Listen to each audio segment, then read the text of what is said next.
జిల్లా ప్రభుత్వ జనరల్ ఆసుపత్రిని గురువారం జిల్లా కలెక్టర్ రాహుల్ శర్మ ఆకస్మికంగా పరిశీలించారు.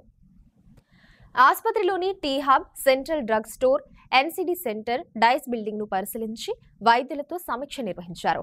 ఆసుపత్రిలో నూతనంగా ఏర్పాటు చేయబోయే స్కాన్ మిషన్ కోసం ఆసుపత్రి సూపరింటెండెంట్ తో కలిసి గదులను పరిశీలించారు. టీ హబ్ లో రోగుల పట్టికను పరిశీలించి టీ హబ్ లో జరుగుతున్న పరీక్షల గురించి సిబ్బందిని వివరాలు అడిగి తెలుసుకున్నారు. సెంట్రల్ డ్రగ్స్ స్టోర్ ను తనిఖీ చేసిన జిల్లా కలెక్టర్ డ్రగ్ స్టోర్ లో నిల్వ ఉన్న మందుల గురించి వివరాలు అడిగి తెలుసుకున్నారు. రిజిస్టర్ను కూడా పరిశీలించారు. మందుల కొరత లేకుండా ఎప్పటికప్పుడు సమీక్షించుకోవాలని సూచించారు. అనంతరం వైద్యులతో సమీక్ష సమావేశం నిర్వహించి ఆసుపత్రిలో జరుగుతున్న సేవలు, సౌకర్యాలు, సిబ్బంది తదితర అంశాలపై చర్చించారు. ఆసుపత్రిలో కావాల్సిన అవసరాలపై నివేదికలు అందించాలని ఆసుపత్రి పర్యవేక్షకుడిని ఆదేశించారు. ఈ కార్యక్రమంలో స్థానిక సంస్థల అదనపు కలెక్టర్ విజయలక్ష్మి, ఆసుపత్రి సూపరింటెండెంట్ డాక్టర్ నవీన్ కుమార్, వైద్యులు, సిబ్బంది తదితరులు పాల్గొన్నారు.